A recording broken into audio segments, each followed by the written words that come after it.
Mesdames et messieurs, bonjour et bienvenue à Matin Bonheur qui, tous les matins, pendant 95 minutes, vous propose un programme riche et varié. Aujourd'hui, c'est mercredi, donc forcément, on recevra Madame Bernadette Asso-Nguessan avec qui on parlera d'un thème assez particulier. Tenez-vous bien, le thème c'est « Être envieux, comment s'en débarrasser ». Cédric Lombardo, quant à lui, sera là pour parler de ce qu'il faut faire pour sauvegarder la terre. On parlera aussi français, bien sûr, avec notre professeure du jour, Madame Madame Inao Zappé. Avec elle, on apprend les bonnes expressions, les mots qu'il faut utiliser, la façon de les utiliser. Elle sera avec nous pour en parler. Mais vous le savez, c'est Matin Bonheur. Et chaque matin, on attache cette ceinture parce que décollage immédiat. Aujourd'hui, on part en Argentine. Let's go!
La magie de la technologie. Rien qu'avec les images, on a l'impression que c'est juste à côté, mais non. C'est un peu plus loin. L'Argentine est un grand pays d'Amérique du Sud, bordé par l'océan Atlantique à l'est et partageant ses frontières avec le Chili à l'ouest, la Bolivie et le Paraguay au nord, le Brésil et l'Uruguay au nord-est. Donc si vous avez la possibilité, n'hésitez surtout pas. Faites-y un tour. Aujourd'hui, c'est une journée spéciale pour les marques. Les marques, alors marque vient du latin marcus, qui veut dire nom d'homme, Mars, dieu de la guerre, ou Marcus, qui veut dire marteau. Alors, les prénoms dérivés, nous avons Marcos, Marcus, Marcy, Marek, Marco. Les Marques sont souvent durs avec eux-mêmes, mais n'aiment rien tant en faire qu'être entourés. Si ce n'est être materné, et ils ne l'admettraient jamais pour rien au monde. Ils sont brillants et possèdent des dons variés. Ils changent volontiers de profession au cours de leur existence. Ils émanent d'eux beaucoup de sympathie. En amour, on a le plus souvent du mal, ils ont le plus souvent du mal à déclarer la flamme à l'élu. Bonne journée à tous les Marcos, à tous les Marques qui sont devant leur petit écran en ce moment.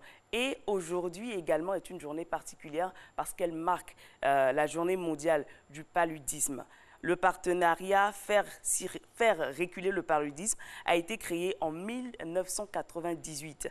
Il fédère les efforts de l'OMS, de l'UNICEF, de la Banque mondiale, du PNUD et d'autres partenaires dans la lutte contre le paludisme. Ils sont à l'origine de cette journée pour lancer un appel aux laboratoires pharmaceutiques et aux pays donateurs afin qu'ils soutiennent l'initiative visant à rendre disponible un nouveau médicament qui sauverait la vie chaque année de centaines de millions de personnes touchées par cette maladie. L'UNICEF entend s'appuyer sur son réseau d'approvisionnement mondial pour mener le combat mondial en vue de réduire la mortalité due au paludisme. La prise en charge du paludisme simple est gratuite pour toutes les tranches d'âge dans les structures sanitaires publiques en Côte d'Ivoire, comme nous l'a confié le jeudi dernier le directeur coordonnateur du programme national de lutte contre le paludisme en Côte d'Ivoire, qu'on a reçu sur ce plateau, Dr Antoine Tano Meya. Vous êtes toujours à Matin Bonheur et bien sûr, on ne va pas déroger à la règle. C'est l'heure de la gym. Allons, changez-vous rapidement, mettez-vous en tenue de gym. On part pour bouger un tout petit peu avec notre coach du jour.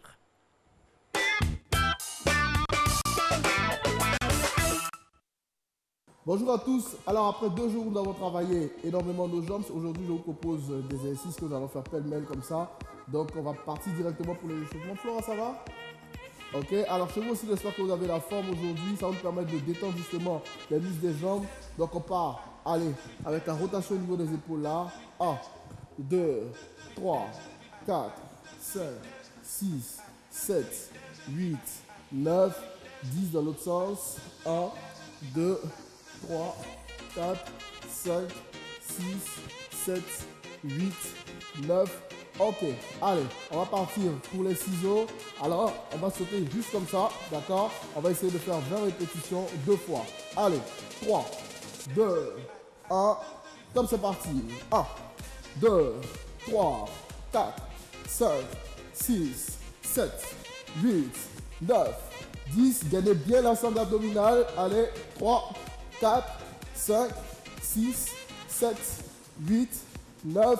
Ok, super. On souffle un peu, on respire juste 5 à 10 secondes. Et puis on repart encore. Allez, 3, 2, 1, go. 1, 2, 3, 4, 5, 6, 7, 8, 9, 10 encore. 1, 2, 3, 4, 5, 6, 7, 8, 9. Ok, super. Prochain exercice que je vous propose. Le talon aux fesses. Allez, on va partir donc. Si vous ne pouvez pas le faire avec les impacts, on part là, d'accord, de manière unilatérale. Sinon, on part, on met la main derrière. 1, 2, 3, 4, d'accord. 3, 2, 1, go. 1, 2, 3, 4, 5, 6, 7, 8, 9, 10. 1, 2, 3, 4, 5, 6, 7, 8, 9. Ok, super. Allez, on souffle, on respire encore, on va repartir une dernière fois pour cet exercice. Allez, 3, 2, 1, go. 1, 2, 3, 4, 5, 6, 7, 8, 9, 10. 1, 2, 3, 4, 5, 6, 7, 8, 9. Ok, super. Allez, on respire un peu pour vous donner 15 à 20 secondes de repos. Et on va repartir cette fois-ci pour la montée de genoux. Ok? Allez, on souffle encore. On expire par le nez. On expire par la bouche. Allez, on souffle, on souffle, on souffle. Et on repart encore. Montée de genoux. Allez. 3, 2, 1, 1. Top, c'est parti. 1, 2, 3, 4, 5, 6, 7, 8, 9, 10. 1, 2, 3, 4, 5, 6, 7, 8, 9. Ok, super. On reste sur place, hein, Flora. On n'avance pas. Ok, chez vous aussi, restez sur place. N'avancez pas. Faites ces exercices sans bouger. Allez, on repart encore. 3, 2, 1. Top, c'est parti. 1, 2, 3, 4, 5, 6, 7, 8, 9, 10. 1, 2, 3, 4, 5, 6, 7, 8, 9. Ok, super. Alors, le prochain exercice que nous allons faire, les skipping. On écarte les pieds et puis on part là. On essaie d'aller très vite. C'est bon, Flora? On a encore le souffle? Ok, chez vous aussi, j'espère que vous avez le souffle. Allez, tenez bon.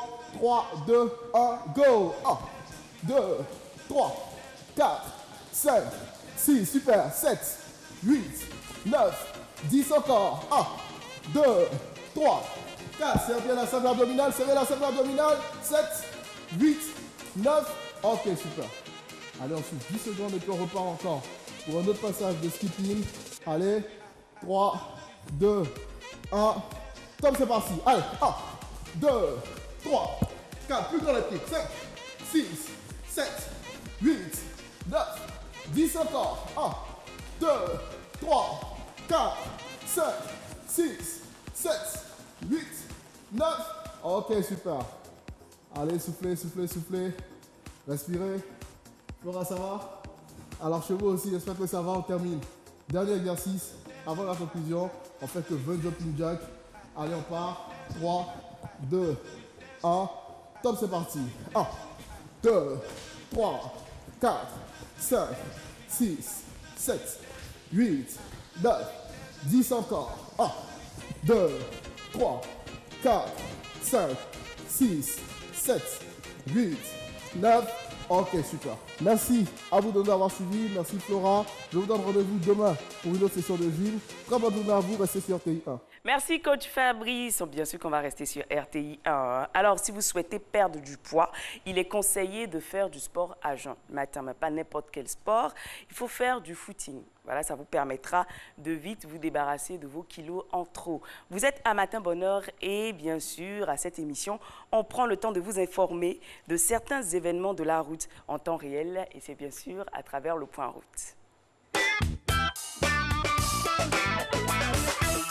Alors, le tout premier point de ce jour, c'est sur le boulevard Lagunaire.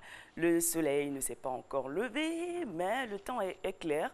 Les voitures, ça va. Tout doucement, chacun sort de chez lui pour prendre la route. Mais c'est encore tout timide. Hein. Vous avez la possibilité de sortir dès maintenant si vous ne voulez pas tomber dans les embouteillages. Mais de toutes les façons, vous suivez Matin Bonheur et c'est la meilleure des choses à faire avant de sortir de chez soi. On a l'échangeur où il n'y a rien en ce moment. Pas d'échange, très très timide. Voilà, c'est tout pour aujourd'hui. Donc, on a fait un tour du côté du boulevard Lagunaire et un autre tour du côté de l'échangeur. On reviendra certainement sur d'autres points. Donc, restez avec nous. Vous le savez, le rendez-vous, c'est jusqu'à 7h30. On va manger quelque chose? Le petit-déj? Non, il n'y a pas de petit-déj. Alors, on va partir au FEMUA. Au FEMUA qui a tenu ses promesses. C'était la 11e édition du Festival des musiques urbaines d'Anoumambo qui s'est tenu du 17 au 22 avril 2018 à Abidjan. Et cet événement a tenu toutes ses promesses. La preuve en images. 2 jours de spectacle grand public à l'Institut national de la jeunesse et des sports INJS de Makori. Le Festival des musiques urbaines d'Anoumambo FEMUA qui à sa 11e édition aura mobilisé les Abidjanais férus d'ambiance et de bons spectacles. Je suis venu un peu découvrir ce qui va se passer ce soir. Je n'ai pas un peu le nom des artistes qui sont là aujourd'hui, mais je vais le voir tout à l'heure. Je suis venue voir Soprano. Qu'est-ce qui te plaît chez lui? Ils sont trop bien, ses paroles sont trop bien, il rappe trop bien, il donne trop de bons conseils, il est trop bien. Pour garantir un spectacle sans heurts ni agression, un accent particulier a été mis sur la sécurité pendant les 2 jours. Les forces de l'ordre, mobilisées en grand nombre, étaient appuyés des agents d'un groupe de sécurité privé. Nous sommes là pour empêcher ceux qui rentrent avec la cigarette et les briquets, plus les parfums cassables et de petites bouteilles là. Nous sommes là pour empêcher ça, pour que ça rentre. Pour le premier concert le vendredi, c'est la Tigresse Sidonie qui ouvre le bal des prestations.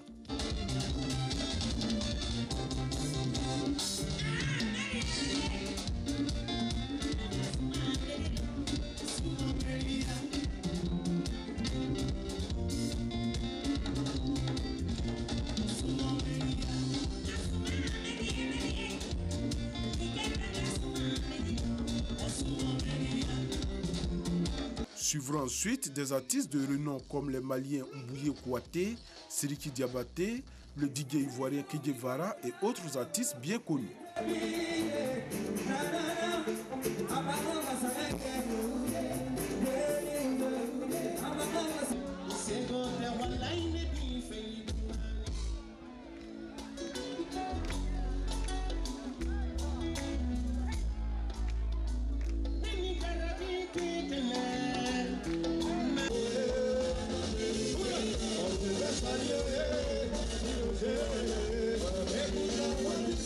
Même ambiance le samedi où la température est montée d'un cran avec des artistes comme Luxon Pado, Zeynab, les leaders et Soprano.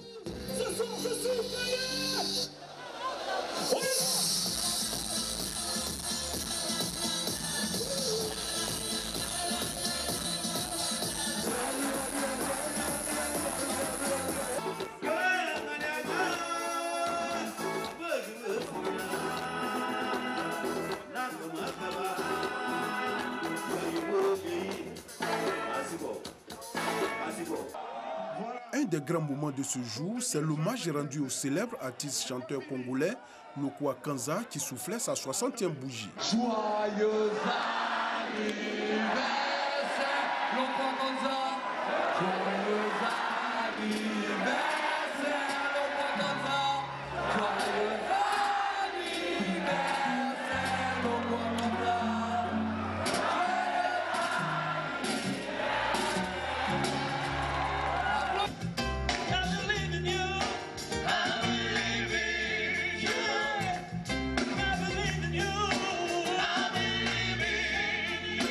Pour terminer la fête en beauté, la tâche a été confiée à l'artiste nigérian Yemi Alade qui a tenu en haleine le public resté jusqu'au petit matin.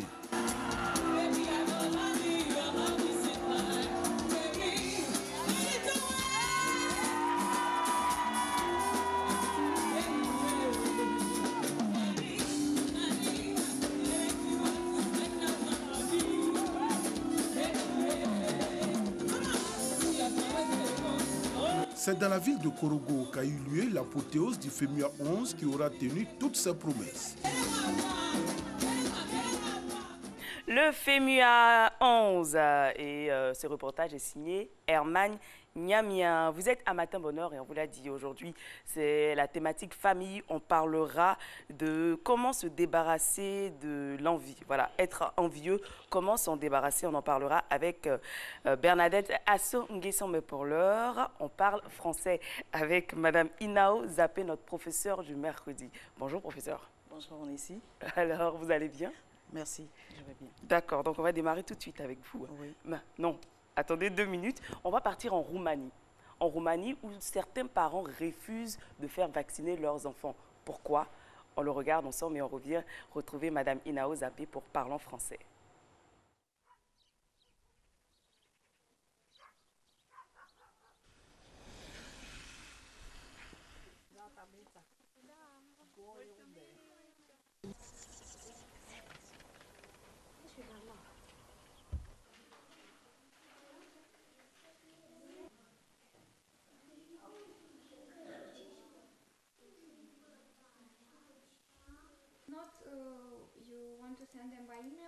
La vaccination, c'est très important. Ça permet de prévenir plusieurs maladies. Donc, n'hésitez surtout pas en ce moment. Il y a une grande campagne ici en Côte d'Ivoire contre la poliomyélite. Ouvrez vos portes aux agents du ministère de la Santé afin de faire vacciner vos enfants. Voilà. Madame Inao, vous êtes sur votre plateau. Oui. On s'est déjà salué. Oui. Vous n'avez pas encore répondu, vous? Si. Vous avez répondu? Oui, bonjour. D'accord, bonjour. Alors, aujourd'hui, on verra plusieurs expressions. Oui. Notamment, il en redemande encore. Oui. Un manche, une manche. Oui. Énette, épithète. En tête, épithète. Il y a un T qui a sauté ici. En tête, épithète. Grammaire, les adverbes en main. Les fonctions de l'adverbe qualificatif. De l'adjectif qualificatif. De l'adjectif qualificatif. Et on démarre avec il en redemande encore. Il en redemande encore. Cette expression est un pléonasme. Pourquoi cette expression est un pléonasme? On a le verbe redemander. À l'intérieur de cette expression, redemander, qu'est-ce que c'est? Redemander, c'est demander encore. C'est-à-dire demander de nouveau. Avoir envie de recevoir quelque chose de nouveau.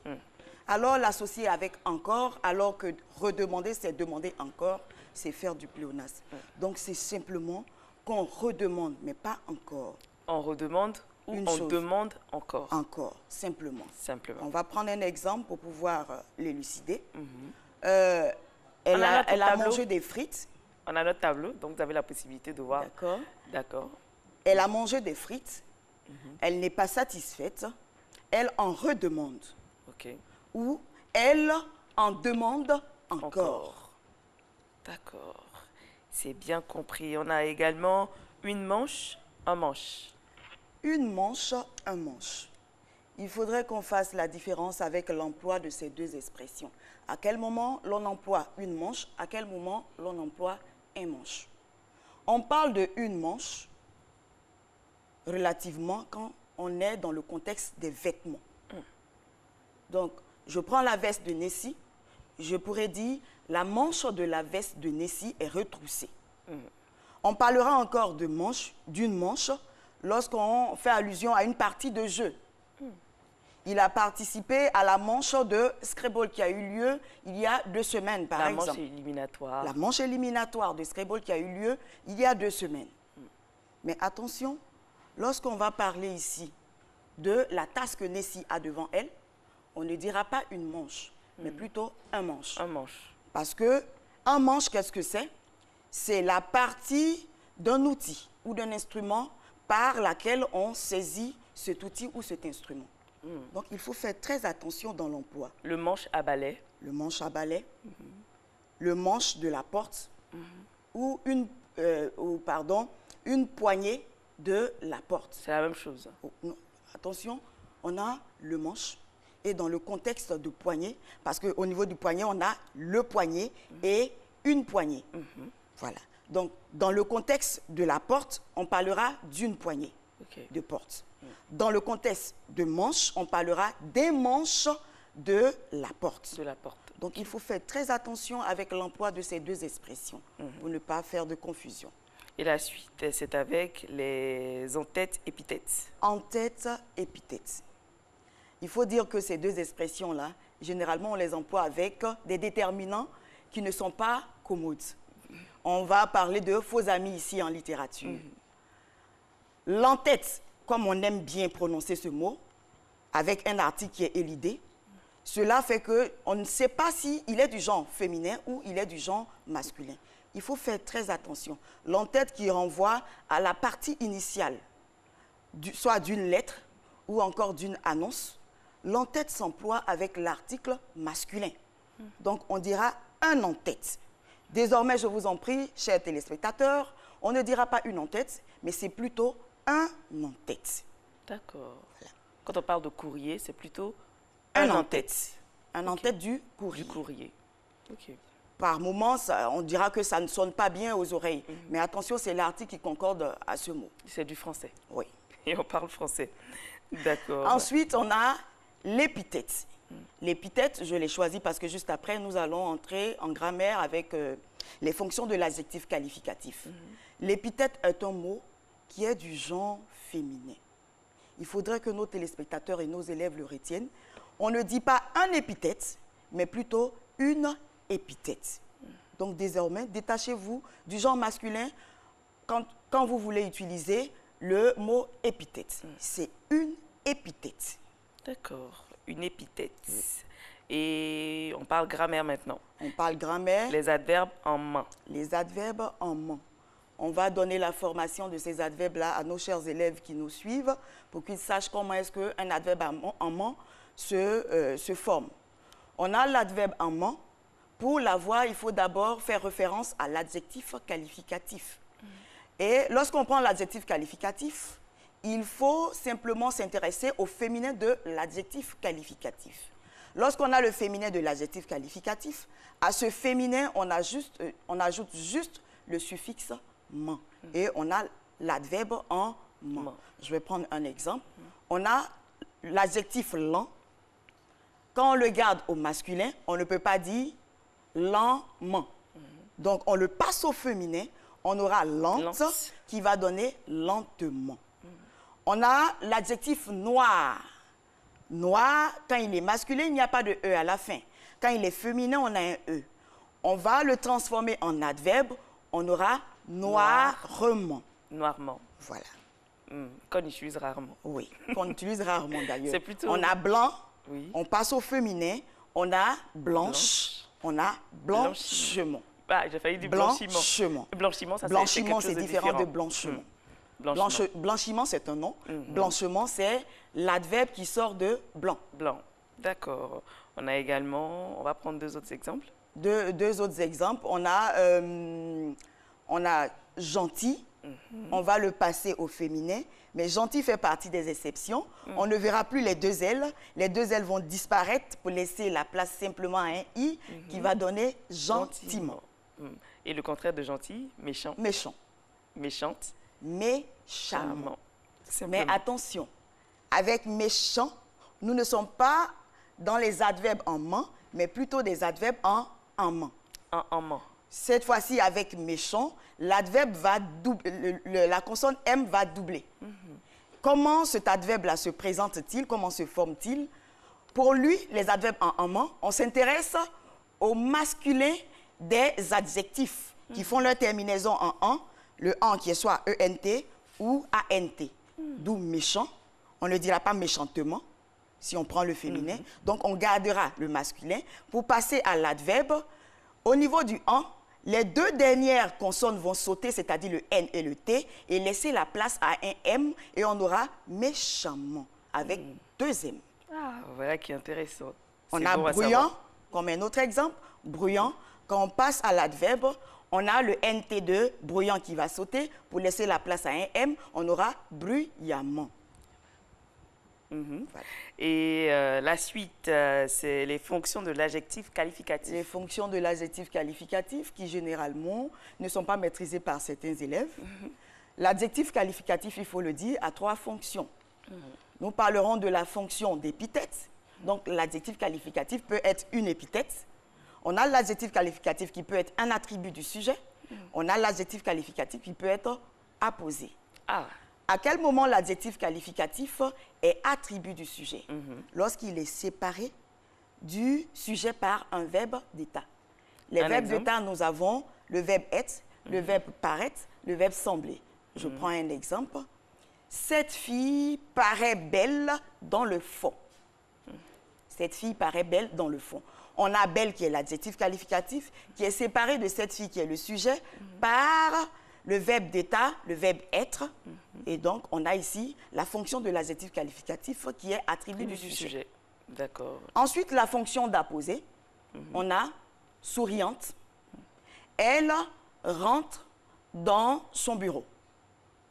Donc, on a souriante qui est séparée de elle par une virgule. En ce moment, on dira que l'adjectif qualificatif est apposé. Et la dernière fonction de l'adjectif qualificatif, c'est la fonction de... qu'est-ce que j'avais dit? L'adjectif qualificatif est attribut du sujet, il est apposé, il est épithète. La dernière fonction, donc, c'est la fonction d'épithète. Avec la fonction d'épithète, l'adjectif qualificatif est directement rattaché au nom. Ce beau garçon mérite des compliments.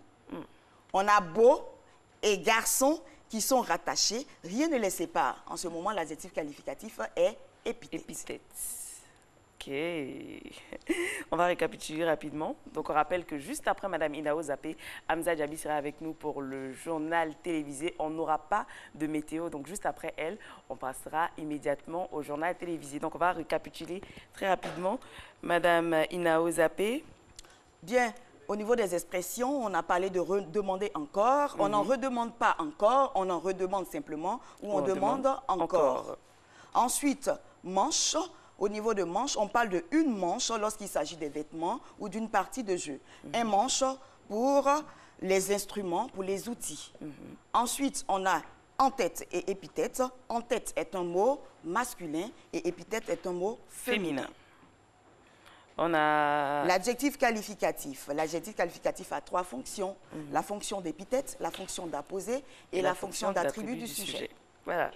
Donc, on a bien retenu la leçon. Merci beaucoup. Je vous en prie, Nessie. Donc, l'interrogation, ça sera pour la semaine prochaine? La semaine prochaine. D'accord, ça sera pour la semaine prochaine. Et la semaine prochaine, est-ce qu'on peut avoir une idée de ce qu'on aura la semaine prochaine? La semaine prochaine, on va revenir sur ces faux amis que nous avons relevés.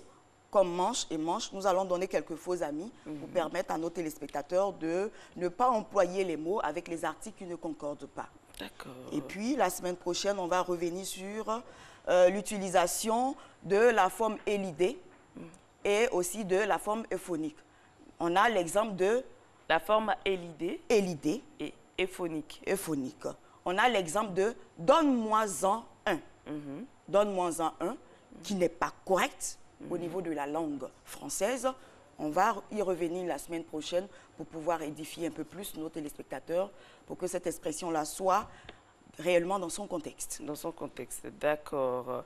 Et est-ce qu'il y a quelqu'un qui me demande dans l'oreillette, est-ce qu'on pourrait revenir rapidement sur attribut du sujet, apposé et épithète? Très, très rapidement. Il n'y a pas de problème. Oui. Donc, l'adjectif qualificatif, il est attribut du sujet lorsqu'il est séparé du sujet qui est dans la phrase par un verbe d'état. Il faut forcément qu'il y ait entre lui et le sujet un verbe d'état. Il est apposé lorsqu'il est séparé du nom par une virgule. Voilà. Il est épithète lorsqu'il est directement rattaché au nom. Au nom. Voilà. Voilà qui est clair et net. Merci beaucoup, Madame Inao Zappé. Je vous en prie, il est l'heure pour nous d'aller à la rencontre du monde à travers l'actualité que va nous proposer Hamza Diaby maintenant.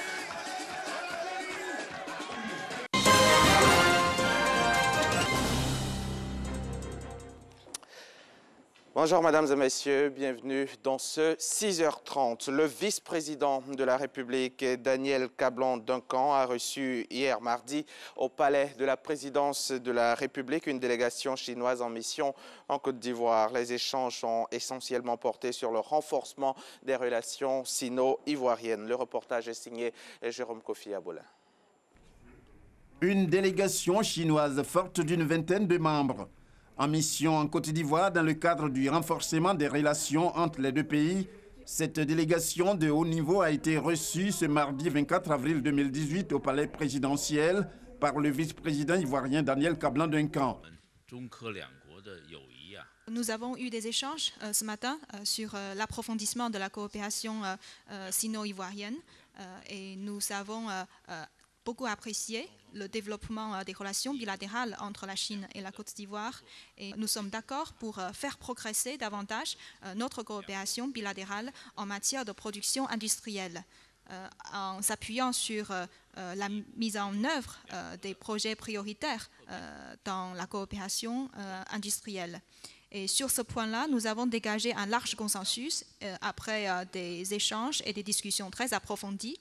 Donc, toutes les deux parties sont prêtes à continuer à élargir et à approfondir notre coopération au bénéfice de nos peuples respectifs. Avant de rencontrer le vice-président de la République de Côte d'Ivoire, la délégation chinoise a eu plusieurs séances de travail technique avec un certain nombre de ministères. Il s'agit de ceux en charge de l'industrie et des mines, des infrastructures économiques des transports, du pétrole et de l'énergie. Des ministères tous porteurs de grands projets inscrits au programme de coopération financière sino-ivoirien pour la période 2016-2020. Les banques et établissements financiers de Côte d'Ivoire se portent bien. Ces mots sont du président de l'Association professionnelle des banques et établissements financiers, l'APBFC. Guy Coisan annonce une augmentation moyenne annuelle de compte de 4% et une croissance annuelle de plus de 10% en termes de collecte de ressources depuis 5 ans. Cette année, les banques ont décidé de se rapprocher des populations. En 2017, les banques ont injecté 4,718 milliards de francs CFA dans l'économie. C'est ce que nous dit notre reporter Francis Boifo. En 2017, les banques ivoiriennes ont injecté dans l'économie la somme de 4 718 milliards de francs CFA. Pour 2018, l'Association professionnelle des banques et établissements financiers de Côte d'Ivoire, APBFC, veut faire mieux. Nous avons pris l'engagement de renforcer le financement en destination des petites et moyennes entreprises. Nous allons aller vers les populations pour leur parler de l'importance d'avoir un compte bancaire, d'avoir donc une relation avec le système bancaire. Au 31 décembre 2017, les ressources collectées par l'APBFC s'élevaient à 9 507 milliards de francs CFA. Pour le financement des projets de développement cette année, l'État attend beaucoup des banques et établissements financiers. Il faudrait que ces banques continuent d'appuyer l'État pour que nos mobilisations de ressources puissent se faire en interne. Nous fonctionnons en union et nous avons un pool commun de devises.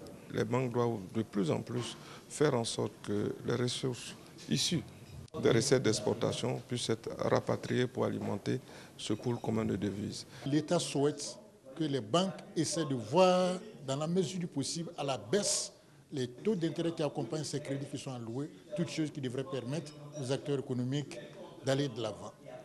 L'objectif étant d'augmenter le taux de bancarisation, actuellement de 16% contre 7,1% en 2007. L'AISA, l'Association ivoirienne des sciences agronomiques, est une plateforme de recherche pour booster le développement agricole. Les 8e assises de cette association se tiennent en ce moment à Korogo, dans la région du Poro. Le monde de la recherche s'est donné 3 jours pour proposer ses voies et moyens d'adaptation de l'agriculture au changement climatique.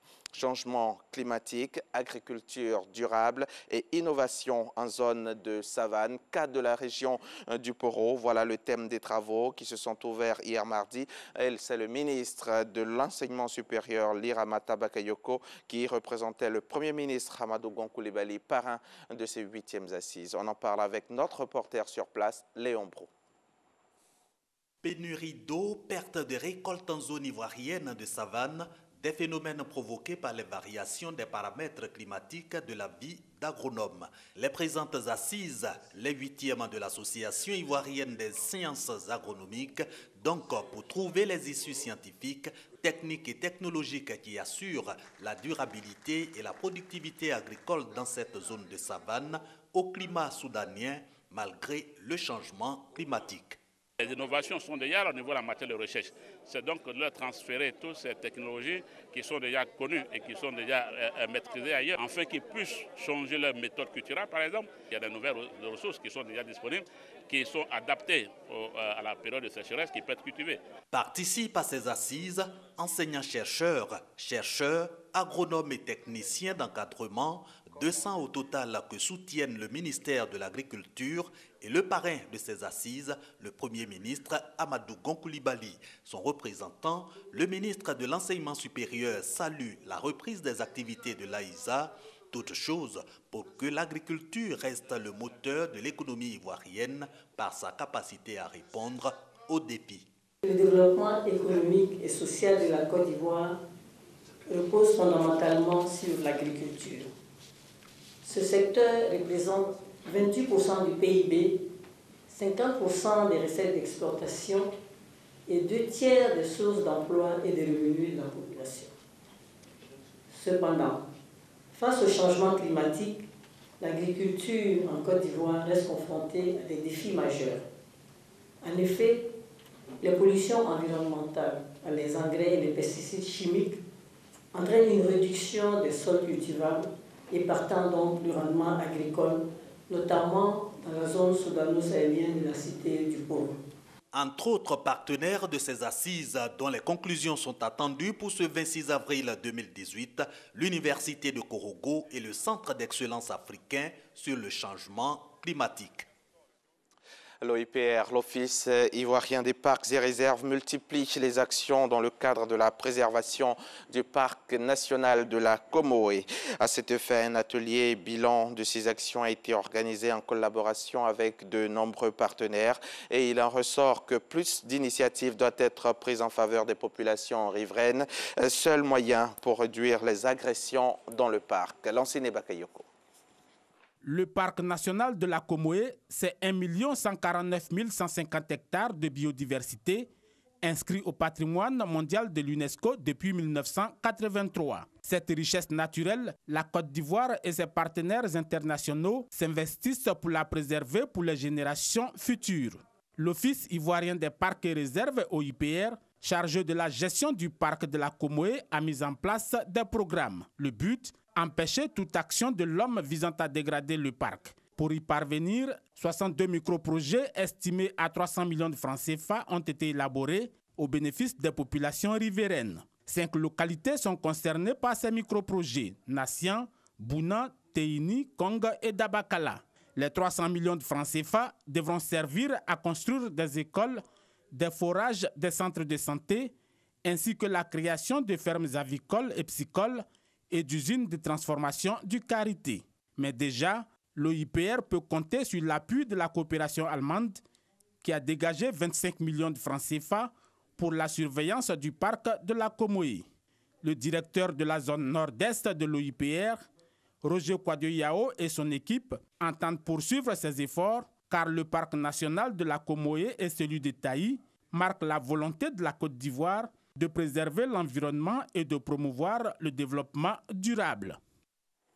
C'était un récit de Lansine Bakayoko. À Danané, l'on est sur le chemin du développement. Des infrastructures sont chaque jour construites ou réhabilitées. 120 millions de francs CFA ont été investis par la mairie dans plusieurs projets qui viennent d'être inaugurés. Dans la foulée, le vieil hangar fait de paille a été remplacé par une vraie école, un vrai bâtiment fait de ciment et de peinture. Eugène Atoubé. Fini le temps où les enfants de Kine, village dans la commune de Danané, recevaient l'instruction sous ces hangars de notre âge. C'est très difficile, parce que là, on n'est pas à l'abri des intempéries. Vous voyez, regardez le bâtiment qui est là-bas. Ça, c'est une salle de classe pratiquement décoiffée. Et c'est comme ça que nous travaillons ici. On avait un entretien les parents pour leur dire que nous ne pouvons pas continuer à travailler dans ces conditions parce que non seulement c'est vrai que le savoir devient difficile à dispenser, mais aussi ça va de la sécurité des élèves. Ce bâtiment nouvellement construit va désormais les accueillir. Il comprend 3 classes et un bureau pour le directeur. L'école primaire de Kineu, financée à hauteur de 25 millions de francs CFA par la mairie de Danané, fait partie d'un ensemble de 4 projets promis aux populations par le premier magistrat de la ville, Sissé Mamadou. Des projets entièrement exécutés, comme ici, au quartier Gontipleu, le marché de Gros, inauguré avec beaucoup de fierté par le préfet de Danané et ses invités. Au nombre de ceux-ci, le représentant de ONU Femmes, Jean-Claude Kwasi, le maire de Mans et les députés de Sipilou et Biankouma. Il y avait aussi la présidente du conseil d'administration de la FENASCO Vici, Rélo Colette, qui invite les femmes de Danané à la cohésion et à la solidarité. Unissez-vous, travaillez ensemble. Quand ça ne va pas, entrez-dans. Ça ne va pas. Asseyez-vous, parlez, et puis vous dépassez ça, vous avancez. C'est ce que je voulais vous dire comme conseil. La difficulté majeure qu'on avait, c'est que nous n'avions pas de marché permettant à ces femmes de pouvoir écouler ces produits sur Abidjan, sur la Guinée ou sur le Libéria. D'où l'intérêt de la construction de ce marché, notre souhait que ce marché puisse profiter à un plus grand nombre de femmes de Danané. Le marché de Gros de Danané, d'un coût de 75 millions de francs CFA, cofinancé par la mairie de Danané et ONU Femmes, sera géré par les femmes elles-mêmes, qui devront élire la présidente du comité de gestion. Avec les 3 autres projets que sont la construction de l'école de Kineu, le centre de groupage de Danané, la réhabilitation de la morgue de l'hôpital. La mairie de Danané aura investi au total 120 millions de francs CFA dans des projets socio-économiques au bénéfice des populations. Un mot d'actualité internationale pour refermer ce journal. Au Nigeria, 2 prêtres catholiques et au moins 16 fidèles ont été tués dans l'attaque d'une église attribuée à des éleveurs dans le centre du pays, en proie à des affrontements communautaires depuis plusieurs mois. Menée par une trentaine d'hommes armés, l'attaque s'est produite tôt ce 24 avril au matin lors d'une messe de funérailles dans le village de Mbalom dans l'état de Benue. Après des mois de controverses, le gouvernement israélien a été contraint d'annuler son plan d'expulsion des migrants africains. Près de 40 000 Érythréens et Soudanais entrés illégalement en Israël entre 2006 et 2013 devaient être concernés. Mais devant la Cour suprême, il a reconnu ce mardi qu'il n'était pas en mesure de mettre en place son plan. Mais hier soir, le Premier ministre a annoncé son intention de rouvrir un centre de détention construit spécifiquement pour les migrants africains. C'est la fin de ce journal. Merci de l'avoir suivi. Je serai encore chez vous demain à 6h30. Merci beaucoup Hamza. Donc rendez-vous demain à 6h30. À vous demain. êtes toujours à Matin Bonheur et vous le savez, hein, cette émission est signée toute cette semaine depuis le lundi par la réalisation de cette émission est signée Christelle Akoussa. Voilà, Christelle Akoussa et la semaine prochaine, ça sera Soro Félicité. On a la chance d'avoir ici 2 réalisatrices et une seule rédactrice en chef qui est bien sûr Madame Kadi Fadiga. Allez, l'Afrique se développe et du côté de la Mozambique, ils ont choisi de développer le secteur ferroviaire. Et ce secteur-là a le vent en poupe. On y va. 3 heures du matin en gare de Nampula, dans le nord du Mozambique. Il n'y aura pas de place pour tout le monde à bord de ce train en direction de Kwamba, à 350 km plus à l'ouest. Et pour ceux qui en trouvent une, ce sera plus de 12 heures de voyage dans des wagons blindés. C'est plus possible, il n'y a pas assez de wagons et on est trop nombreux. Le train est toujours plein, il n'y a pas assez de place. Le Mozambique s'est lancé dans de grands travaux pour rénover et agrandir son réseau ferroviaire. Mais le gouvernement de Maputo est endetté jusqu'au cou. Il n'a pas le choix. Il doit confier à des entreprises privées des concessions pour développer les lignes. La société qui exploite ce train est détenue par des groupes miniers brésiliens et japonais. En 2017, elle a bouclé la rénovation de la ligne pour un coût de 4 milliards d'euros. Longue de 912 km, elle relie désormais les mines de charbon de Moatize à l'ouest au port de Nacala à l'est. Et les affaires sont bonnes. Nous avons eu une évolution très positive de 2016 à 2017. Au niveau des marchandises, on a eu une augmentation de 65%. Nous transportons 400 000 tonnes par an. Et au niveau du trafic passager, nous avons la plus grande augmentation de 275%. Mais le nombre de places, lui, n'a pas augmenté. Car la priorité des groupes privés, c'est le transport de marchandises beaucoup plus rentable. Un modèle qui pose problème pour certains analystes. Aujourd'hui, la ligne de Nacala n'existe qu'à cause du charbon. Mais une fois que la mine sera fermée, qu'est-ce qui va justifier la poursuite des opérations ? Pour lui, ce mode de développement rappelle celui de la colonisation, lorsque les lignes de chemin de fer ne servaient qu'à l'exportation des ressources hors du Mozambique. Un reportage qui nous retraçait un peu tout ce qui se passe dans le secteur ferroviaire du côté du Mozambique. Le dimanche 22 avril 2018, c'était la journée internationale de la Terre, notre planète. La Terre, c'est tout ce qui nous entoure. L'air, le sol, la nature, etc. Alors, pour les environnementalistes, c'est une journée importante. C'est la mère de toutes les autres journées du développement durable. De l'eau, des forêts, de l'environnement.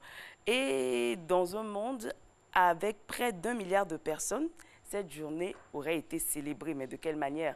À Matin Bonheur, nous avons voulu participer à ce mouvement de sensibilisation pour protéger notre planète. Et vous le savez, qui de mieux que Cédric Lombardo pour en parler? C'est bien sûr dans la chronique écologie, jingle. Et on le retrouve.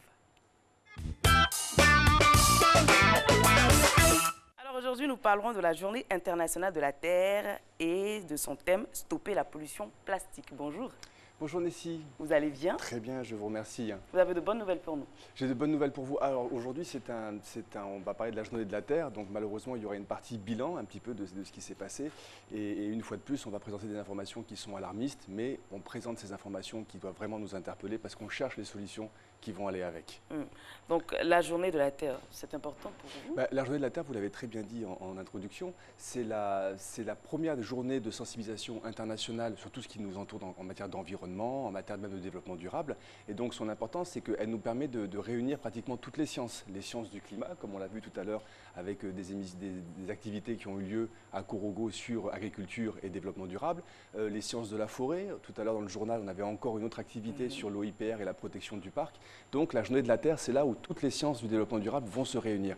Et c'est important pour nous parce que ça nous permet de faire un petit peu le bilan, la synthèse. Et force est de dire que malheureusement, on ne va pas assez vite pour répondre aux défis qui nous font face aujourd'hui. Mais comment est née cette journée? Alors cette journée, elle est née en 1970. Et d'ailleurs, la particularité de la chronique d'aujourd'hui, c'est qu'on a essayé de regarder, puisque c'est une journée internationale, ce qui avait été diffusé un petit peu à travers le monde. Et on a préparé plusieurs petites capsules vidéo. Et la première capsule vidéo d'aujourd'hui, justement, qui va être diffusée, c'est une capsule qui vient des États-Unis, qui nous parle de la naissance de la journée de la Terre, qui vient de démarrer maintenant. Alors, naturellement, c'est une capsule qui va être en anglais, qui a été faite par Fact Scribbler, qui a été publiée il y a quelques jours. Et cette capsule, leur animation, va vous expliquer qu'est-ce que la journée de la Terre. Donc, cette journée elle a été créée pour créer une grande sensibilisation en matière d'environnement. Elle a eu lieu pour la première fois, première manifestation en 1969, et c'est en 1970 que les États-Unis ont décidé de faire cette journée de la Terre. Les deux fondateurs, c'est assez intéressant parce que c'est avant tout un mouvement politique qui a eu lieu, et elle voulait surtout sensibiliser les gens sur les dangers de la pollution aux hydrocarbures, les dangers de la pollution industrielle, surtout le respect un petit peu des ressources en termes de matières premières, l'usage des pesticides, les risques d'extinction sur les espèces et naturellement la protection de nos planètes. Et donc en 1990, cette journée de la Terre qui était d'abord américaine est devenue une journée internationale par les Nations Unies. Et 141 pays se sont impliqués dans cette célébration avec pratiquement 200 millions de personnes chaque année qui travaillent dessus. Mais le message le plus important de cette émission YouTube, entre guillemets, c'est de nous dire ce n'est pas le 22 avril seulement qu'il faut penser à la Terre. Chaque jour est une journée de la Terre et chaque jour nous devons prendre soin de cet habitat qui nous héberge. Parce que nous n'avons pas une autre planète et si nous ne savons pas en prendre soin, nous allons modifier complètement notre cadre de vie. Et mais depuis la première journée, qu'est-ce qui a été fait? Alors, déjà, ce qu'il faut regarder, ce qui est intéressant, c'est ce qui était le bilan de la première journée de la Terre. Vous avez vu que ce mouvement était né aux États-Unis et à cette époque-là, il y avait un tout début de conscience environnementale, de conscience écologique. Et il n'y avait pas de loi pour protéger l'environnement à cette époque. Donc ces premières manifestations déjà ont entraîné pratiquement plusieurs millions de participants, de manifestants dans les rues aux États-Unis. Et c'était quelque chose d'aussi important par exemple que les manifestations que l'on avait pour le respect des droits des Afro-Américains aux États-Unis. Et on était sous l'administration Nixon à cette époque-là. Et automatiquement, en réaction à cette journée de la Terre, vous avez plusieurs lois fédérales qui ont été prises par le gouvernement fédéral des États-Unis. Justement, loi de protection de l'air, loi de protection de l'eau, loi de protection des espèces en voie de disparition aux États-Unis. Et c'est aussi à cette époque-là qu'a été créée par les États-Unis l'Agence de protection de l'environnement. Donc on voit bien, le bilan immédiat était quand même très positif. C'est des manifestations, grande prise de conscience et tout de suite des réponses dans la gouvernance par l'État, des lois, une agence de protection pour l'environnement. Alors, c'est un peu paradoxal, hein? La journée de la Terre est née aux États-Unis. Et cela ne manque pas de nous rappeler que les États-Unis veulent quitter l'accord de Paris. C'est tout le paradoxe un petit peu de ce dimanche 22 avril, c'est qu'on sait que c'est vraiment aux États-Unis qu'est né ce mouvement de conscience et que sont aussi nées de nombreuses solutions qui nous ont éclairé un petit peu sur les voies qu'il faut que l'on prenne. Ça fait quand même 48 ans qu'on sait que quelque chose se passe et 48 ans qu'on voit des solutions se mettre en place sur la route. Et puis subitement, on voit aussi que les États-Unis veulent quitter l'accord de Paris, donc veulent quitter le grand mouvement international de lutte contre le changement climatique. Mais ce qui est intéressant aussi dans la gouvernance des États-Unis d'Amérique, c'est que vous avez un gouvernement fédéral avec un président et puis quelques secrétaires d'État qui chapeautent un petit peu la loi fédérale, mais vous avez aussi plusieurs États et chacun de ces États a sa propre politique. Et de nombreux États, comme la Californie, ont dit peut-être que le gouvernement fédéral veut quitter l'accord de Paris, mais nous, Californie, nous y resterons. Vous avez des entreprises qui ont aussi dit, nous, entreprises américaines, peut-être que le gouvernement fédéral veut quitter l'accord de Paris, mais nous, entreprises, nous ferons exactement comme s'il était applicable aux États-Unis et nous ferons les efforts nécessaires de lutte contre le changement climatique. Donc, Il y a une voie politique qui est mise en œuvre par les États-Unis. Dieu merci, une fois de plus, les citoyens ont pris les choses en main et cette grande direction continue un petit peu à avancer. Il y a de bonnes perspectives. Il y a de bonnes perspectives quand on voit le bilan de ce qui est fait, mais il est vrai aussi que quand on rentre dans le champ des grandes négociations climatiques, et quand on verra un petit peu tout à l'heure aussi le bilan de 48 ans, entre guillemets, de sensibilisation sur l'environnement, il est toujours impératif de prendre conscience des enjeux, et il est surtout plus qu'impératif, comme le disait un des chercheurs dans le reportage de notre journal, les solutions existent, il est impératif que nous les mettions à la disposition des populations. Les gens lettrés ont accès à l'information, faisons en sorte qu'elle arrive jusqu'aux personnes qui malheureusement n'ont pas toujours accès à la télévision ou n'ont pas toujours accès à la littérature. Et 48 ans, quel serait le bilan depuis la première journée de la Terre? Eh bien, c'est le type d'information que je n'aime pas du tout vous proposer, parce que c'est encore des chiffres, j'ai envie de dire, qui sont anxiogènes. Et vous allez voir, là, c'est une deuxième vidéo qui a été préparée par le Muséum d'histoire naturelle des États-Unis, qui dresse un petit peu le bilan 48 ans plus tard. Alors ça, Muséum d'histoire naturelle, ça a été fait en avril 2018, spécialement pour la journée de la Terre du 22 décembre. Et vous allez voir le bilan en gros.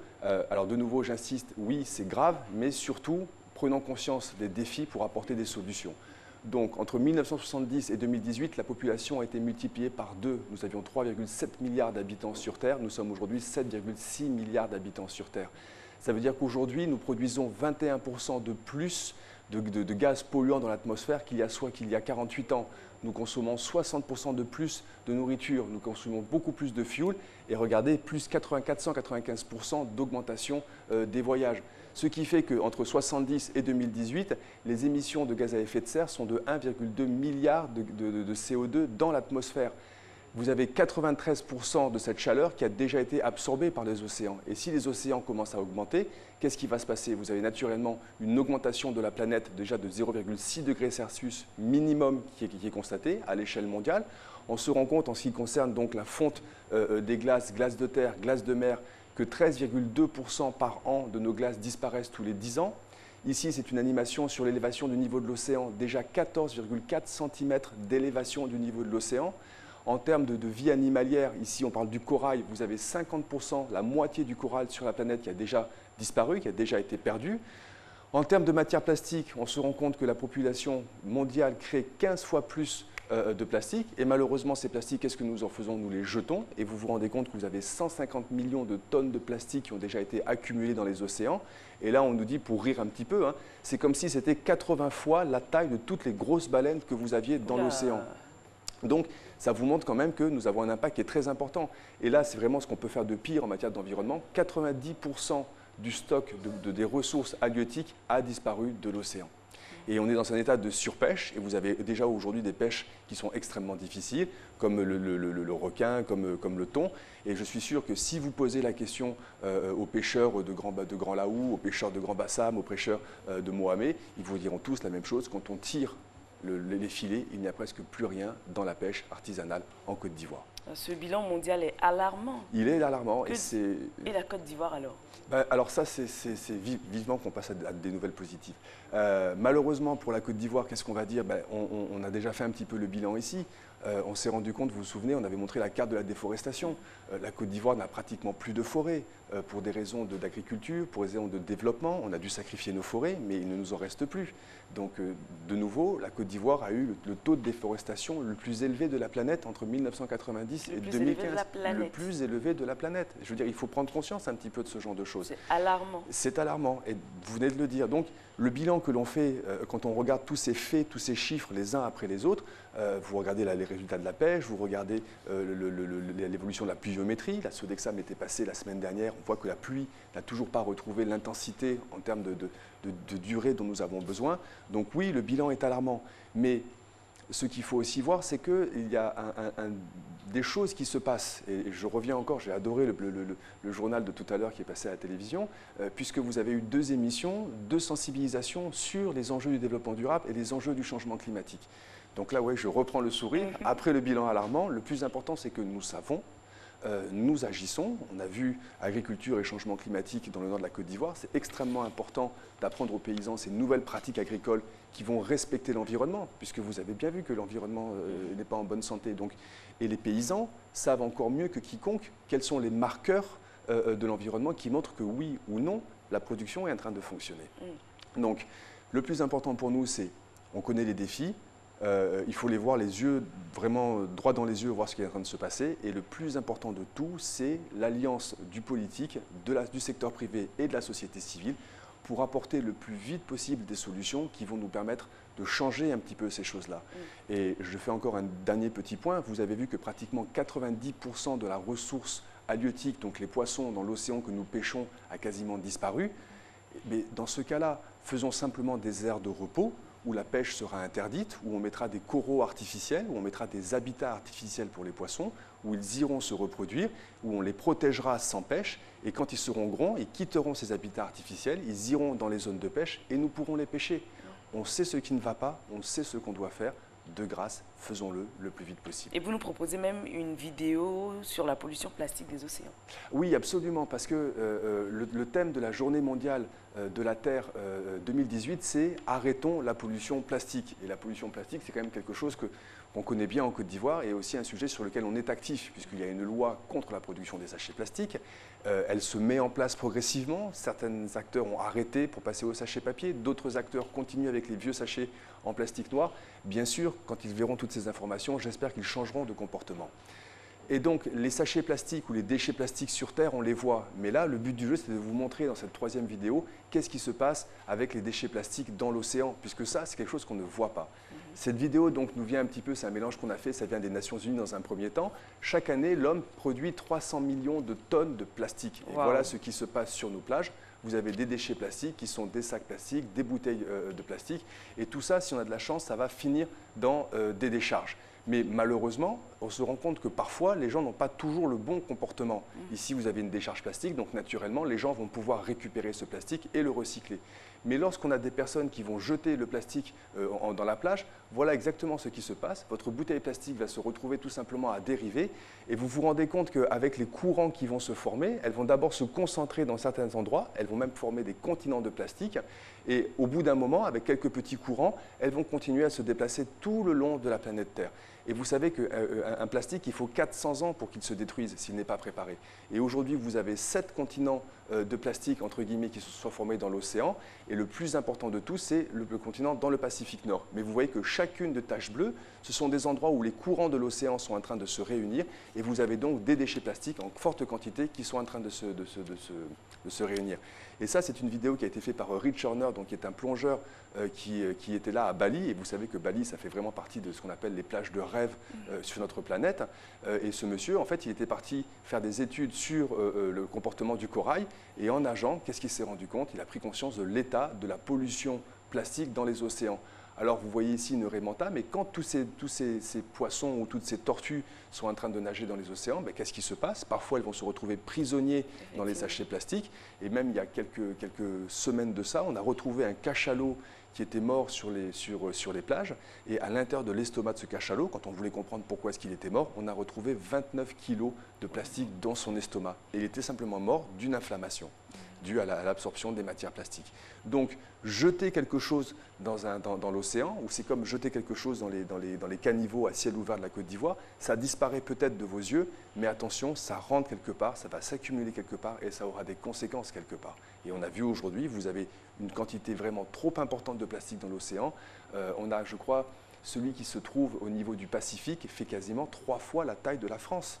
Imaginez 3 fois la taille de la France de plastique au milieu des océans qui tournent en rond, avec parfois des épaisseurs qui sont quand même de plusieurs centimètres et qui sont extrêmement denses. Donc, c'est pour ça qu'il faut arrêter la pollution plastique. Voilà qui est dit. Merci beaucoup. Il faut arrêter la pollution plastique pour la sauvegarde de l'environnement. On vous retrouvera la semaine prochaine pour la suite. Ça marche, avec un grand plaisir. Avec un grand plaisir. On part pour la pub et on se retrouve pour la suite.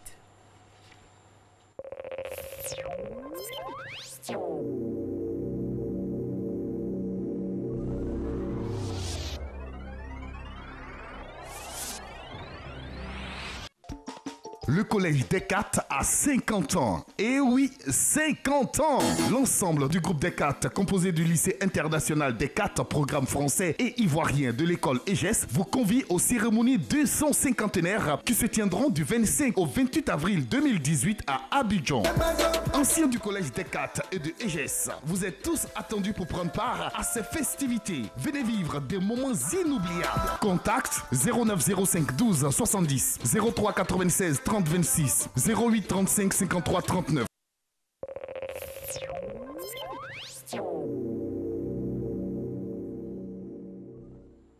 Dissocier son bonheur de celui des autres, un très long chemin que beaucoup de personnes n'arrivent pas à emprunter. Et aujourd'hui, elle est psychologue, elle est avec nous pour en parler. Elle va nous expliquer exactement quelles sont les différentes motivations et comment se débarrasser de l'envie qu'on a envers, on va dire, contre le bonheur des autres. Mais avant de lui passer la parole, bien sûr, Madame Bernadette Assou-Nguessan, notre psychologue maison, on va regarder ensemble ce téléphone.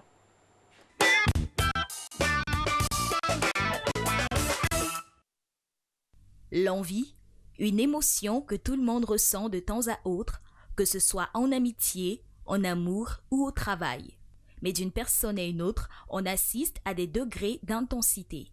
Être envieux pour moi, c'est vouloir posséder quelque chose qu'on n'a pas, quelque chose que votre voisin, votre ami, votre frère a, que vous ne possédez pas, et puis vous avez l'envie de posséder sans faire d'effort. C'est un mauvais comportement, c'est un mauvais sentiment. Pour moi, être envieux, c'est le fait de désirer quelque chose que toi, tu n'as pas. C'est une mauvaise chose parce que quelque chose que tu n'as pas, quand tu désires avoir quelque chose que tu n'as pas, tu es exposé à beaucoup de choses. Tu veux te donner à des pratiques pour avoir ce que tu veux. Être envieux, c'est quelqu'un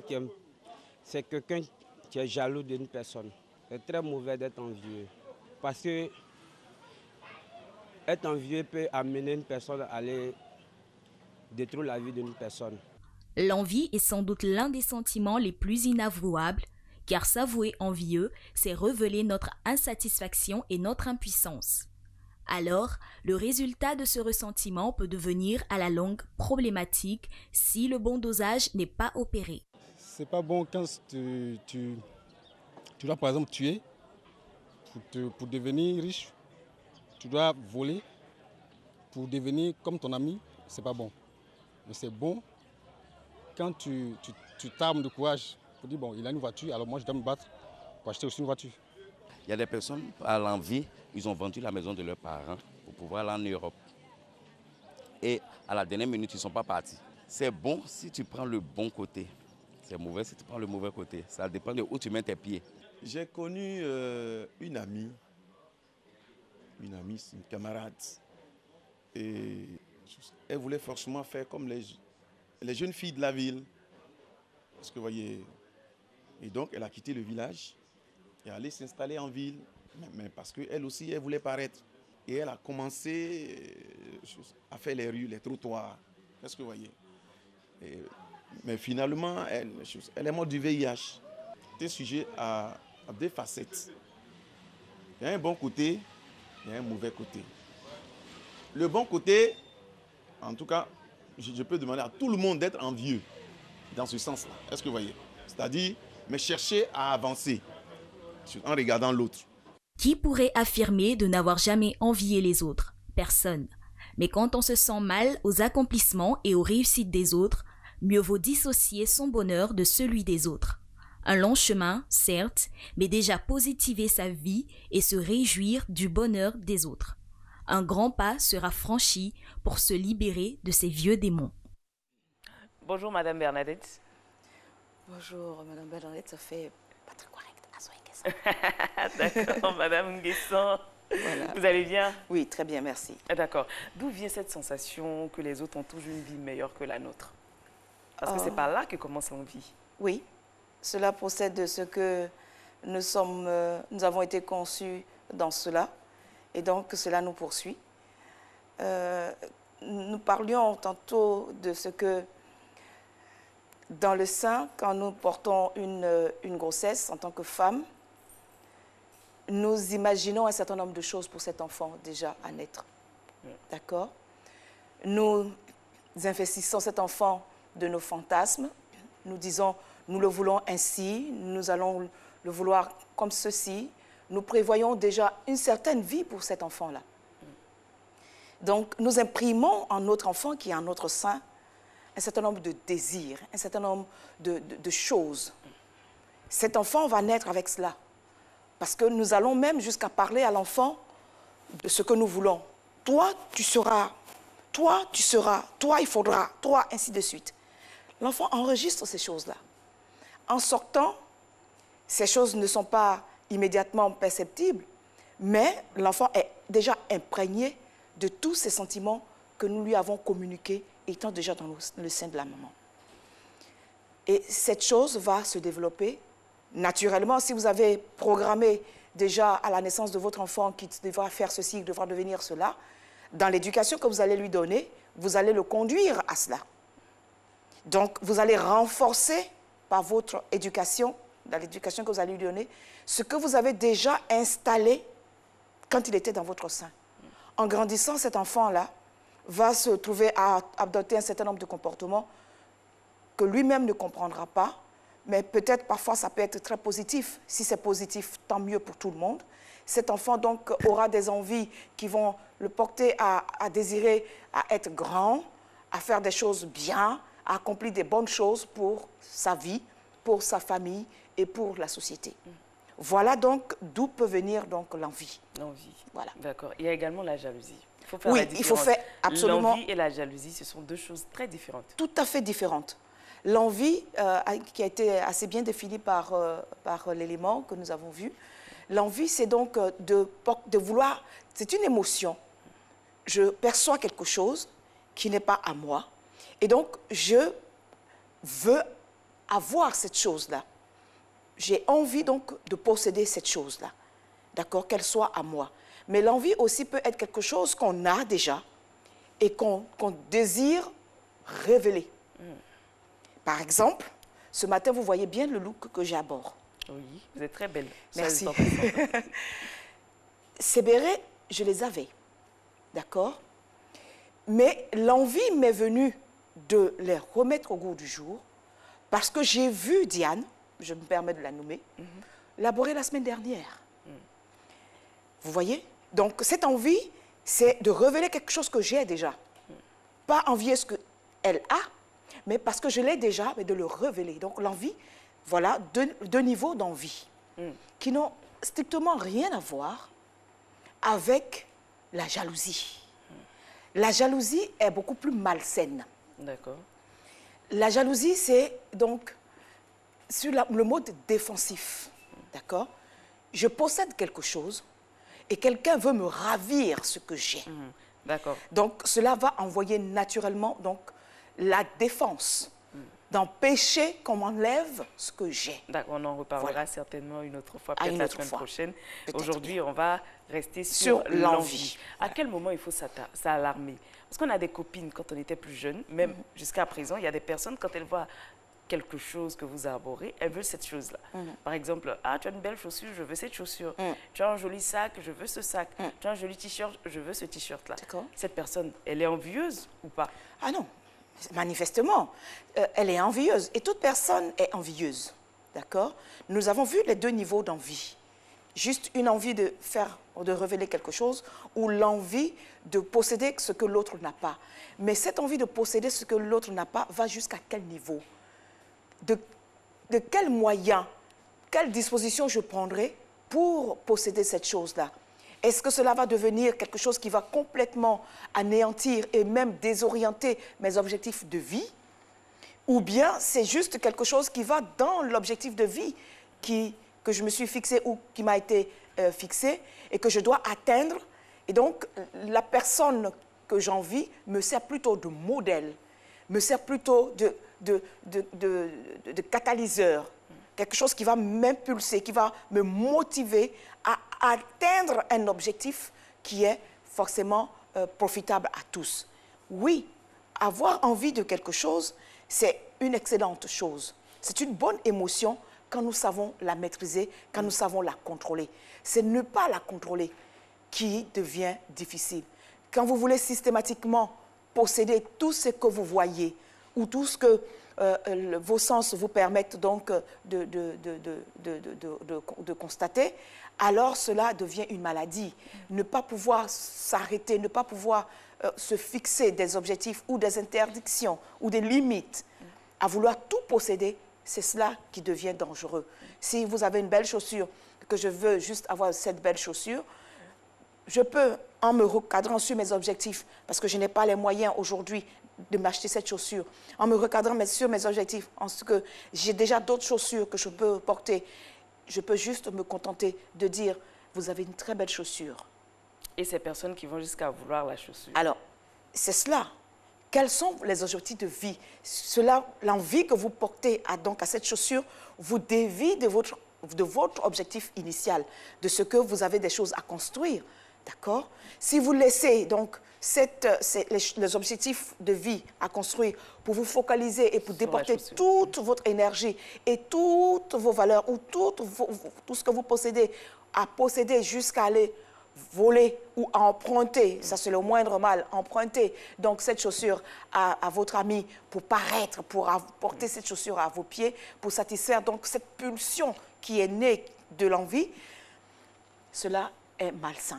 Il faut donc véritablement se poser des questions. Quand l'envie devient incomplexible, il faut se poser véritablement des questions.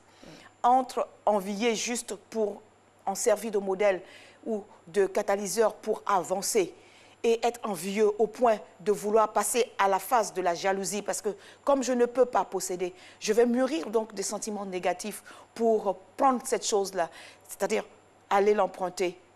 Pour l'emprunter, je vais inventer des histoires ou le voler. Je vais mettre en place un certain nombre de stratagèmes pour pouvoir le dérober.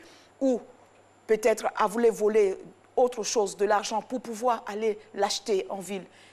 Véritablement, cette énergie-là, tout ce que nous avons imaginé, est-ce que nous ne pourrons pas les recadrer ou nous ne pourrons pas les positiver pour construire quelque chose de mieux dans notre vie? À ce niveau-là, on pourrait dire que l'envie pourrait devenir maladive. Elle peut devenir très maladive. Et l'une des choses que nous savons de l'envie en termes de maladie qui porte un nom assez célèbre, la kleptomanie. La kleptomanie procède de l'envie. J'ai vu ce téléphone-là, je le veux. Je le veux, donc mais même si j'en ai pas besoin, même si ce n'est pas utile, du fait d'avoir juste porté l'envie de ce que cette chose, je dois la posséder, eh bien, je mets en place un certain nombre de stratégies pour dérober cet objet-là. Donc, ça peut être très grave. Porter envie peut être très grave et elle est destructrice. Elle peut vous détruire parce que, premièrement, elle vous détourne donc de vos objectifs, nous le disons depuis. Cela peut être... ça vous détruit parce que vous imaginez un certain nombre de choses, vous déportez votre énergie sur des choses qui ne sont peut-être pas bonnes. Et toute l'éducation, toutes les valeurs qu'on vous a inculquées pendant toute l'éducation, voilà, l'envie vient tout balancer parce qu'aucun parent ne dit à son enfant, il faut porter envie, il faut aller dérober. Ce sont des choses qu'aucune éducation ne véhicule. Toute éducation véhicule des valeurs positives, des valeurs constructives. Mais si nous en arrivons à adopter et à avoir des comportements, c'est que nous sommes déviés, nous avons dévié de l'éducation première que nous avons reçue. Est-ce que ça peut pousser même à l'irréparable? Oui. Même tuer une personne, tout ça? Bien sûr. Si je vole déjà, j'ai déjà tué la personne. Et nous considérons le vol comme un certain niveau, selon l'éducation, que ce n'est pas quelque chose de grave. Mais si vous avez pu dérober quelque chose qui appartient à quelqu'un, vous avez amputé quelque chose de sa vie, vous l'avez plus ou moins tué. Et vous ne savez pas quelles conséquences aura d'enlever quelque chose qu'une personne possède, de lui enlever, de lui ravir. De la même façon que quand on est jaloux, on met un système en place pour ne pas perdre ce que nous avons. Imaginez ce que cela produit à l'autre qui possède et à qui vous avez enlevé quelque chose.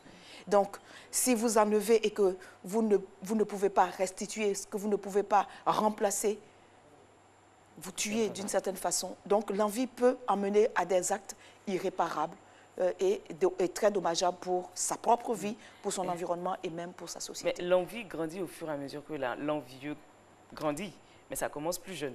À quel moment les parents doivent s'alarmer? Alors, dès l'instant où cela devient répétitif et que cela s'accompagne de comportements déviants. Les comportements déviants, c'est toutes les stratégies que l'enfant ou l'adulte mettra en place pour dérober. On commence à dérober, on commence à mentir, on commence à adopter un certain nombre de comportements qui ne vont pas.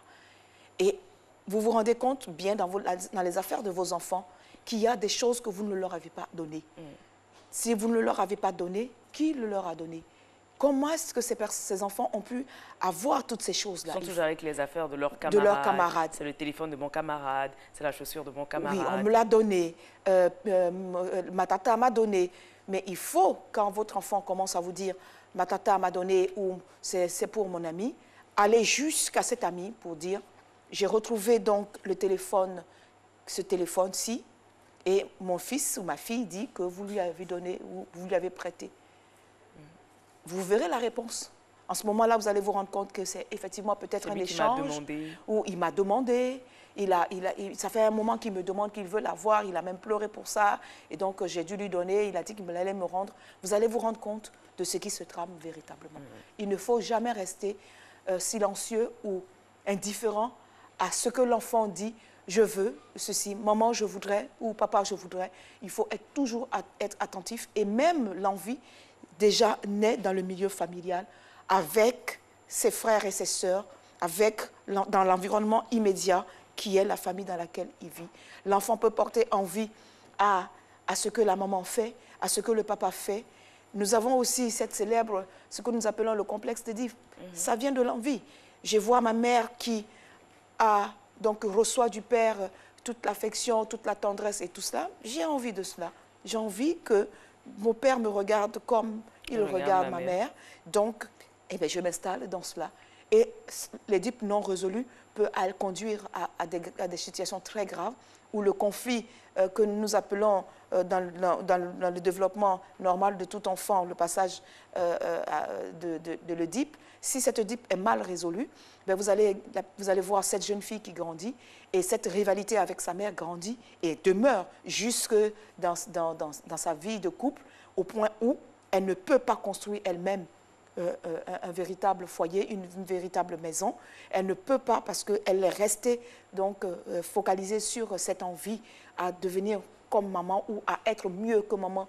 Voilà. Et donc, sa vie à elle-même n'a plus d'objectif que de faire le combat de la vie, de faire le combat à sa mère pour prendre sa place, une place qu'elle n'aura jamais, malheureusement. Et vous nous avez dit aussi que l'envie peut être positive, qui nous donne envie, qui nous motive, qui nous permet de nous challenger.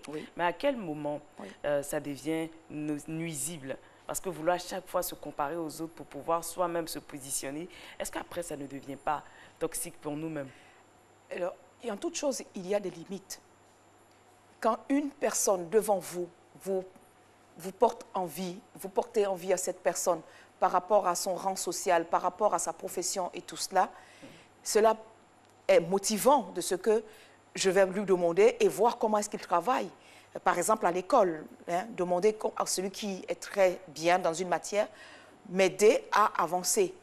Mais si cela devient une compétition pour toute la vie et que toute chose dans ma vie doit partir de ce que l'autre possède et que je dois me mettre en compétition de façon permanente par rapport à ceux qui sont autour de moi, vous n'avez pas de vie.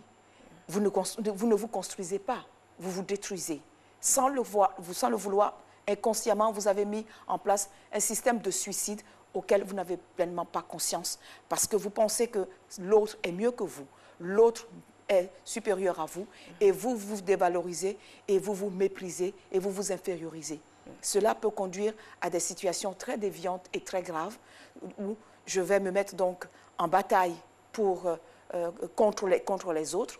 Ça sera donc, on peut finir par devenir paranoïaque. Si je ne réussis pas à atteindre cela, c'est parce que les autres donc m'en empêchent, alors que c'est ma seule envie qui, au lieu d'être une motivation, au lieu d'être un modèle, me détruit et me détourne donc de mes objectifs initiaux de vie. Alors, comment l'envieux peut lutter contre son mal? Se reconcentrer sur ses objectifs. Nous ne parlons que d'objectifs de vie depuis le début. Il faut se reconcentrer et se revenir à ses objectifs primaires. Quels sont mes objectifs de vie? Qu'est-ce que je me suis imposer d'atteindre, de faire, me recentrer sur moi-même et sur mon bien-être. Si quelque chose m'empêche d'atteindre mes objectifs de vie, est-ce que cela est positif? Est-ce que cet écartement ou cet éloignement me permet d'atteindre des objectifs plus grands ou d'atteindre plus rapidement mes objectifs? C'est positif.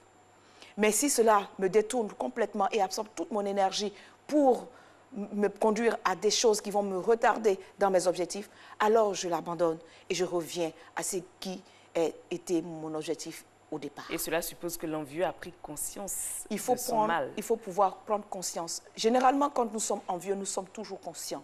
Mais puisque c'est une émotion que nous n'aimons pas avouer, que nous n'aimons pas avouer que nous sommes envieux d'eux, alors nous préférons nous cacher, nous préférons le nier parfois, et c'est là tout le drame.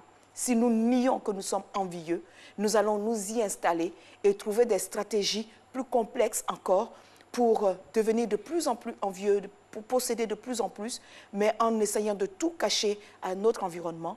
Et si notre environnement ne perçoit pas de signaux, personne ne pourra nous aider, ne pourra nous faire comprendre que nous sommes dans une situation compliquée et nous allons nous enfoncer et nous détruire définitivement. Mais la personne pourrait mal le prendre si dans son environnement, quelqu'un vient lui dire... Il y a des façons d'aborder les choses. Il y a des façons d'aborder les choses. Si c'est un enfant, dans l'éducation, vous pouvez introduire des valeurs ou des choses pour lui montrer au travers des situations vécues. C'est en cela que nous avions les nombreuses histoires, les contes que les parents utilisaient pour nous aider dans l'éducation qu'ils nous donnaient. On nomme des animaux, mais au travers de ces contes-là, l'enfant peut s'identifier à l'un des acteurs et se rendre compte que, attention, je suis certainement en train de faire comme cet animal dont on a parlé dans le conte. Comme Top et l'araignée. Et voilà, et donc recadrer donc, mes objectifs de vie et me centrer sur ce que les parents me donnent comme objectif de vie. Voilà, mais le sentiment est douloureux. Être envieux est douloureux. Porter envie est douloureux. C'est une émotion très douloureuse. Et donc, si nous nous installons dans cette douleur, naturellement, nous allons faire des choses qui ne sont pas correctes. Mais dans la mesure où elle est douloureuse, elle nous donne une chance de pouvoir sortir de la douleur, car personne ne veut demeurer dans la douleur. Dans la mesure où elle est douloureuse, si je porte envie à cette tasse que vous avez et que je reste avec cette douleur de ne pas pouvoir la posséder, d'accord? Si je reste dans cette douleur, il y a quelque chose dans mon développement, dans ma personnalité qui ne va pas. Si je porte envie et que je me dis, mais c'est vrai, elle est belle cette tasse, mais c'est la tasse de Nancy, je ne peux pas la voir, donc je l'apprécie juste, et puis j'avance à la limite. Je n'ai pas véritablement besoin. Avoir envie, pouvoir sortir de l'envie, c'est j'ai envie de cet objet-là. Est-ce que cet objet m'est réellement utile? Est-ce que cet objet m'est réellement indispensable? Il y a ce dont on a envie qui peut être indispensable. Donc, il faut utiliser les bonnes méthodes et l'éducation, les valeurs d'éducation pour acquérir ces choses. Et puis, il y a tout ce dont j'ai envie qui ne sont pas nécessaires, qui ne sont pas indispensables, pour lesquels il faut reviser dans sa position et juste apprécier ce que l'autre a et à faire sa vie avancer. Parce que l'une des choses, de la même façon que je porte envie à ce que tu as, de la même façon, vous aussi, vous pouvez porter envie à ce que j'ai. Si l'une et l'autre, nous ne pouvons pas nous freiner, si nous ne pouvons pas nous contrôler, nous allons naturellement rentrer en conflit. Et la belle amitié qui existe peut devenir une animosité. Et c'est un peu comme si quand on a un peu d'argent, qu'on va au supermarché, qu'on ne canalise pas ses dépenses, on se permet d'acheter tout et n'importe quoi. N'importe quoi. Et finalement, quand on rentre à la maison, on se rend bien compte que l'argent qui ne suffit pas pour faire quelque chose de plus important, de plus essentiel. Apprenons donc à apprécier ce que l'autre a. Envier, c'est une émotion naturelle. C'est normal de porter envie parce que la chose est belle, parce que la chose est utile, parce que la chose peut rendre service. Mais porter envie juste parce que je veux juste posséder pour combler le vide, Parce que généralement, c'est une type de personnalité qui reste et qui demeure ancrée dans l'envie. Parce que je veux combler le vide que je n'ai pas eu, le vide affectif, le vide donc émotionnel, le vide de l'amour que je n'ai pas eu. Si je veux rester à vouloir combler par tous les objets qui ne sont pas utiles pour moi, je perds de vue. Et non seulement je détruis ma vie, mais je détruis aussi la vie de tous ceux qui sont autour de moi. Donc, sachant juste apprécier ce que l'autre a et surtout apprécier ce que nous avons, car nous avons bien plus de choses que nous avons en bien mieux que ce que l'autre a et que nous pensons être mieux ou que l'autre est supérieur à nous, alors que tous les êtres sont égaux devant Dieu. Nous sommes la créature de Dieu. Sachons nous en souvenir et le monde s'en portera mieux. Et c'est pas évident, hein, c'est un combat. Et quand la personne envieuse refuse de l'admettre, son entourage, comment son entourage doit se comporter avec elle? Pour l'aider à sortir de ce mal-là. Alors, il n'y a pas plus malheureux que celui qui souffre d'une maladie pour laquelle elle ne veut pas de remède. D'accord? Si la personne refuse de comprendre, le mal est beaucoup plus profond. Il faut véritablement l'amener à demander de l'aide. L'amener à demander de l'aide, c'est par exemple très régulièrement lui expliquer les conséquences. Par exemple, il vient de poser un acte par rapport à cette envie-là.